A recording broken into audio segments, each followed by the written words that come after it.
Կենտրոնական ընտրական հանձնաժողովն ամփոփեց բոլոր 2005 ընտրատեղամասերի նախնական արդյունքները։ Քվեարկությանը մասնակցել է 1,477,736 ընտրող։ Նախնական արդյունքներով ազգային ժողով կանցնի 3 քաղաքական ուժ։ Քաղաքացիական պայմանագիր կուսակցությունը 49,8% ձայնով, Ուժեղ Հայաստան դաշինքը 23,29%-ով և Հայաստան դաշինքը 9,94%-ով։ Բարգավաճ Հայաստան կուսակցությունը նախնական տվյալներով չի հաղթահարում խորհրդարան անցնելու համար անհրաժեշտ 4%-ի շեմը։ Կուսակցությանը շեմը հաղթահարելու համար չի բավարարում 0,004%։ Հասկանալի կլինի, մենք կարելի ասել այս դեպքում գործ ունենք մի իրավիճակի հետ, որ մեկ ձայնը անգամ կարող է որոշիչ լինել։ Կենտրոնական ընտրական հանձնաժողովը դեռ չէր հասցրել հաշվարկել քվեների 15%-ը, երբ կեսգիշերն անց վարչապետ Նիկոլ Փաշինյանը քաղաքացիական պայմանագրի գրասենյակում հրավիրված ասուլիսին հայտարարեց իր կուսակցության հաղթանակի մասին, նշելով, որ ավելի շատ քվե են ստացել, քան նախորդ 2021-ի ընտրություններին։ Այնուամենայնիվ, թեև բացարձակ թվերի առումով քաղաքացիական պայմանագիրն ավելի շատ է ձայն ստացել, սակայն ընտրությունների մասնակցության բարձր թվի պայմաններում նրա տոկոսները 2021-ի համեմատ նվազ էին մոտ 4%-ով։ Առավոտյան արձանագրված թիվն էր 49,8%։ Ընտրական համակարգերի փորձագետ Տիգրան Մուղնեցյանը նշում է, որ առկա դասավորությամբ իշխանությունը այս ընտրությունների արդյունքում չի ունենալու սահմանադրական մեծամասնություն։ Կարող ենք շատ հաստատուն կերպով պնդել, որ չի ունենում, որտեղ շատ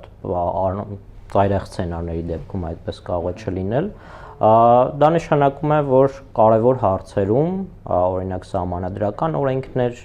ընդունելու հարցերում, օրինակ դրանցից մեկը ընտրական օրենսգիրքն է, կուսակցությունների մասին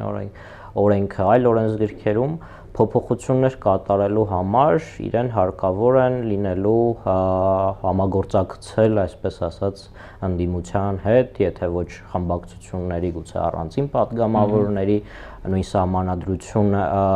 կամ սահմանադրական փոփոխությունները հանրաքվեի դնելու համար նույնպես հարկավոր է լինելու այդ 2/3-ը։ Ազգային ժողովում 3/5 ձայները բավարար է մի շարք սահմանադրական օրենքների և բարձրաստիճան պաշտոնյաների ընտրության համար, սակայն սահմանադրական փոփոխությունների, նախագահի առաջին փուլով ընտրության կամ պաշտոնանկությունների նման առանցքային որոշումների համար պահանջվում է ավելի քան 2/3 կամ 3/4 մեծամասնություն։ Մուղնեցյանի խոսքով Բարգավաճ Հայաստան կուսակցության անցնել-չանցնելը էական դեր կխաղա։